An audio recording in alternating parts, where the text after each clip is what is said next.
Hello, and welcome to Candidates Upfront, a public interest election program of Berks Community Television and the League of Women Voters of Berks County. Our November 7th general election is coming up. Citizens who are 18 or older will vote for judges, school directors, and township, borough, and city officials. The deadline to register to vote is October 23rd. To check your voting status, go to vote.pa.gov. That's vote.pa.gov. You can register, change your party, locate your polling place, or apply for an absentee or mail-in ballot. And the deadline to apply for those is October 31st. If you are looking for information on statewide, school, or township races or borough officials, please use the League's online voters guide, vote411.org. That's vote411.org. And for information on countywide and Reading candidates, please stay tuned. The League interviewed candidates in contested races, those who wanted to be interviewed, and for each race, the candidates got the same basic questions and had the same amount of time to answer them. For the League, I'm Judith Cranus, and let's begin. Hello, I'm Bill Litvin, a member of the League of Women Voters of Berks County. 6 candidates are competing to be Reading School Director. They are Democrats Shaika Del Rio Gonzalez, Noeline Betts, Melissa Eggert, Julio C. Martinez, and Mark Detterline, and Republicans Sarah N. Torres Vieira. You may vote for 5. School directors govern the school district. They set policy, establish curricula, adopt a budget, and determine the tax rate necessary to support it. They select the superintendent and approve appointments of staff. About half the board is elected at each municipal election. They serve part-time and are not paid for their work. The term is 4 years. Each candidate's views are their own and not those of the League or BCTV. This interview is with Melissa Eggert. Welcome. Thank you, Bill. Please tell our viewers about yourself and why you are running. So, as a lifelong resident of Reading and a 34-year veteran of the Reading School District, I was approached to run for school board after I retired last year and gave it, right away I was like, that sounds great. Of course I'll do it. And then I thought about it some more and, went back and forth. But now here I am running. So I'm very excited because I love to learn new things. I've been a lifelong educator and lifelong learner. So I'm excited to serve the school district in a new way. Okay. Please tell us about your background and how it prepares you to be a school director. It sounds like you've already started to do that. What experience you have serving on boards that make budget and policy decisions? So as I said, I have taught in the Reading School District for 34 years, and I've had various positions, including leadership positions within the building, not administration, but leadership positions. And at the end of my career, I spent 3 years as the professional development facilitator for literacy. And in doing that, I was in every building, in every elementary building, in every middle school, and got to know the staff and the administration at every building. So I feel like that really helps me understand the runnings of a school district. I also spent 7 to 10 years, I lost track, as a board member of the Humane Society and president of the board or chair of the board. So of course we made a lot of budget and policy decisions there. I've served on the ethics board for the city. I've also been involved with the American Association of University Women and the Berks Commission for Women. And what do you see as the top needs of the Reading School District? First and foremost, let me say that again, supporting our students and their families. I'm very student-centered, and I think every decision I make has to keep the students and their families in mind. That being said, retention of teachers is also huge because we cannot give students the quality education without having high-quality staff and retaining those staff. Okay. And how will you address the different needs of all the students? English as a second language, special education, low income, different ethnicities, race and gender equity? So this is a complex issue because there are a lot of things going on in running a school district. So one of the things I love to do is research. So there is actually a comprehensive plan already in place for the Reading School District. And as far as I know, this is a mandate for all school districts. And this comprehensive plan is actually 176 pages. So I haven't read the entire thing yet, but going through a lot of it. And it runs from 2021 to 2024. So it is coming, it will be completed by the end of this school year, and they will have to obviously write a new one. A lot of the things that are addressed in there are building innovation, and that's kind of a new buzzword, but it is an important one, because I think that to have quality education, you have to keep innovating. The rest of the world around us is changing, and we know technology has really taken off, especially after the pandemic. We went from having computer labs to every student having a computer. So there are things that have had to change, and I think that addressing all those needs, you really need to always be on the top of cutting edge research and education. Yeah, we've all had to learn a few skills since. Yes, we have, yeah. absolutely. What are your views on how social studies and language arts are taught in our schools? Should we ban or restrict access to books or speakers in response to parental objections?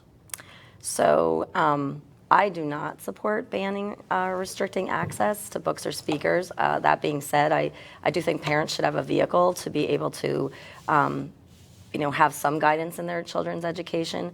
But I think that parents, as the primary educator of their children, can voice their values and ideas at home, and then let students hear ideas and values at school. But like I said, the parents are the ones who guide their children. There is a new, and I don't know a lot about it, there was something in the newspaper about the BCIU working on a program to actually be the mediator when parents want to ban books in schools. And obviously, as a school board member, I will find out more about these things. But I think it's important to take an objective person and to really evaluate the book on its merits in learning. Okay. What are your views on educator salaries and benefits? How would you deal with the teacher shortage? So there are quite a few programs in place already as far as teacher shortage, and the Reading School District is doing part of that. We have something called Read Alliance, where we have 11th and 12th grade students. It might also be 10th. I think it's just 11th and 12th. Actually tutoring first grade students after school, and a lot of these students are interested in going into teaching.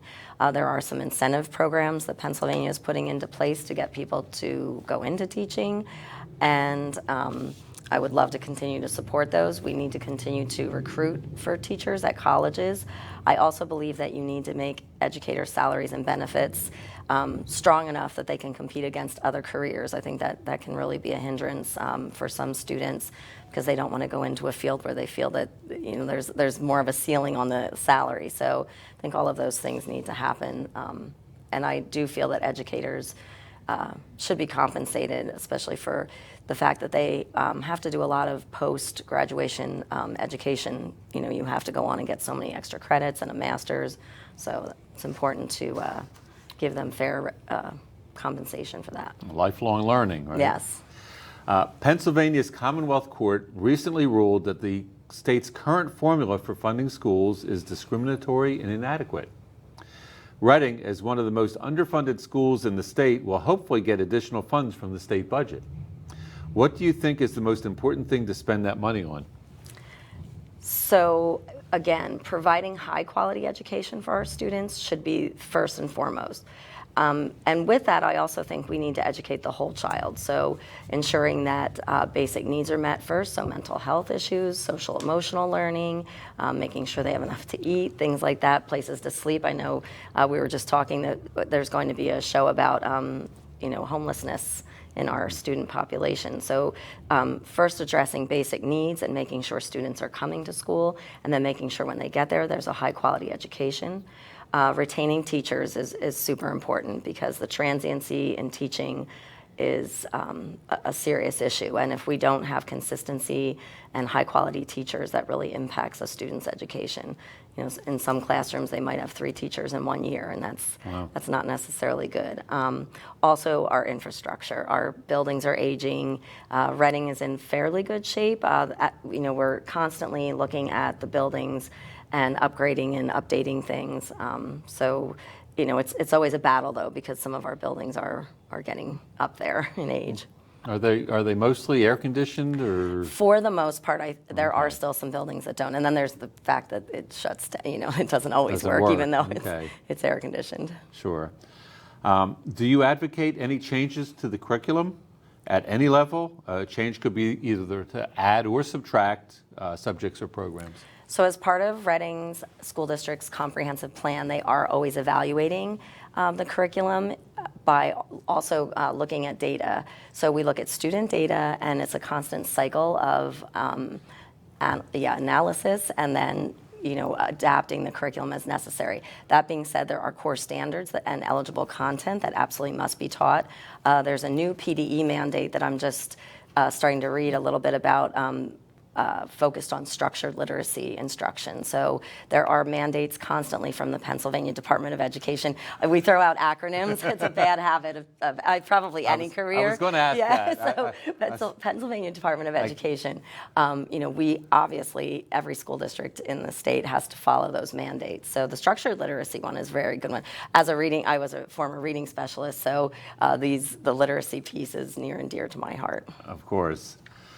What is your view about school choice? Should it be within the traditional public school? Should there be public or private charter schools? Should charters be publicly funded with tax credits or vouchers?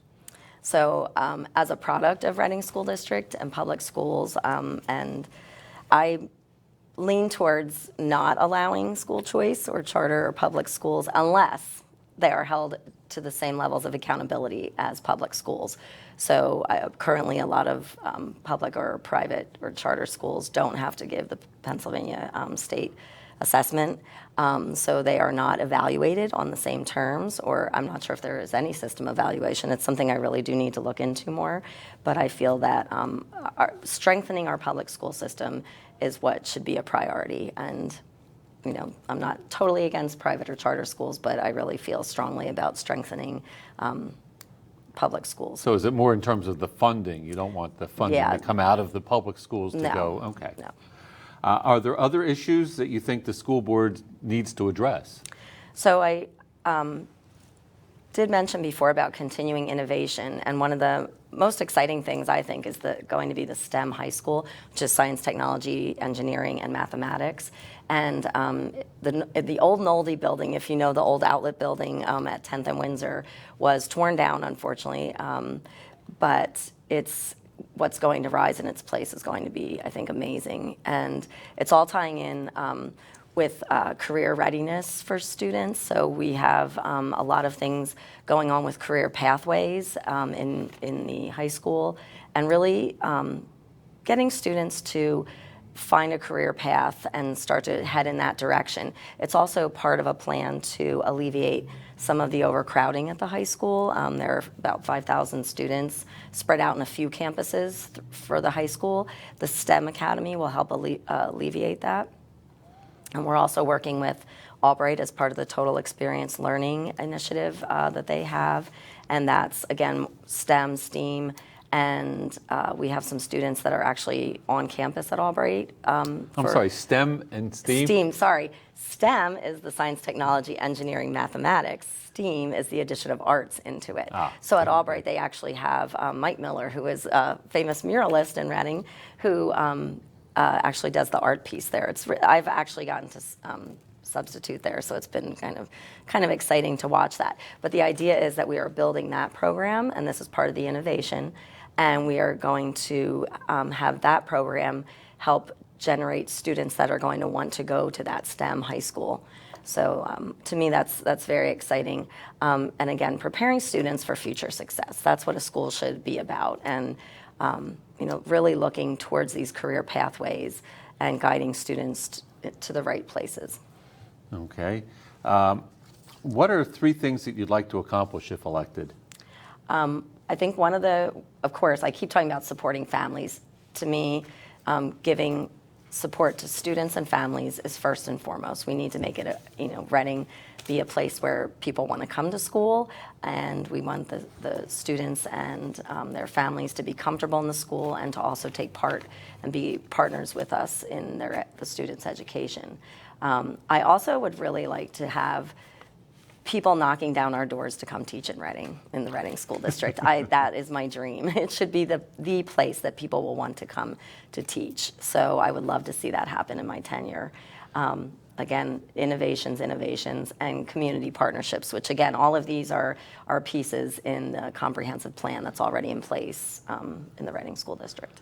Okay. Any shortcuts to getting teachers to knock down the doors? I'm curious to I don't hear know about that. The teachers, I say we. I still sometimes think of myself as part of that group, but I can hear that. They did just give the teachers just renegotiated a really nice contract. I think the administration recognized that they absolutely need to retain quality teachers. So they're really doing everything they can to help support teachers and keep them in the district. Okay. Are you active in any volunteer organizations, or what do you do in your non-working time? It's not a lot of that, if you even though have I'm any retired, I non-working was going to say. So I'm also recently part of the Reading Education Foundation, and I lovingly call this the Booster Club for Academics. So there are booster clubs for a lot of the sports teams at Reading, but the Reading Education Foundation is supporting innovation, there's that word again, in classrooms by providing grants to classroom teachers. So they've done some really exciting things. One of the teachers at the high school, received a grant for 3D printers, and they're doing, a lot of tech things. But then one teacher did a whole study on John Updike and used it to fund different activities in delving into Updike's work with her students.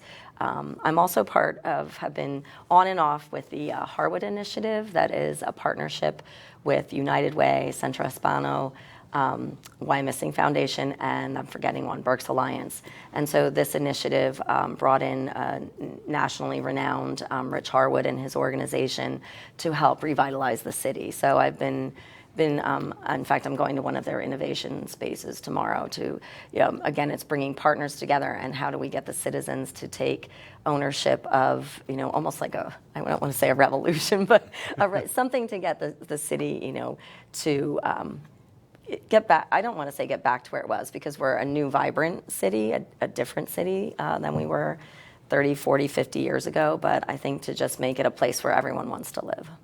Okay. If you would, then please make your closing statement. You have a couple minutes. Okay. Well, I would love to thank BCTV and the League of Women Voters, and I just want to, and I don't know if it was mentioned, what is the voting deadline? The voter registration deadline is October 23rd, I believe. I should have written that down. Please, and Just register as soon as you can. Yes, and can I plug this? Sure. So I'm going to hang one of these somewhere, but this is an amazing poster. But you can actually register online now. So I hope I'm not stealing your thunder as part of the League of Women Voters. But I'm really excited about this because, I think about 10,000 people voted in the primary. And, we have a city of 80-some thousand. I don't know the exact number right now. But I think that, for me, it would be really important to have everyone who's eligible to vote to come out and vote. So I really want to plug getting people to vote. I also want to also encourage you to vote for Leo Martinez and Dr. Nolene Betts. We are actually running together as a team. So I would love to have you vote for all three of us when you come out on, is it November? That's terrible, I should know, 6th or 7th, one of those. 7th. So, please get out and vote. We were talking earlier, one vote can count. It can, there are offices that have been determined by one single vote. So your vote does matter. Please get out and vote. In our primary election, there were some very close races that were decided by very few votes. And the League does not object to other people saying the same thing that we do, which is your vote is your superpower. Get out and vote. And this is your chance to speak to your community about what your positions are and what you care about. So thank you very much, Melissa, for sharing your views with us. Viewers, please remember there are 6 candidates on the ballot for Reading School Director. Democrats, Shaika Del Rio Gonzalez, Noeline Betts, Melissa Eggert, Julio Leo? Leo, he goes by Leo Leo. Martinez, and Mark Detterline, and Republican Sarah N. Torres Vieira. You may vote for 5. You will find candidates up front interviews on BCTV and its website and YouTube page. For more information on more candidates, go to the League's online voters guide, vote411.org. I'll repeat that, vote411.org. Or contact Berks County Election Services, elections@countyofberks.com or 610-478-6490. Thank you for watching Candidates Up Front. I'm Bill Litvin. Good day.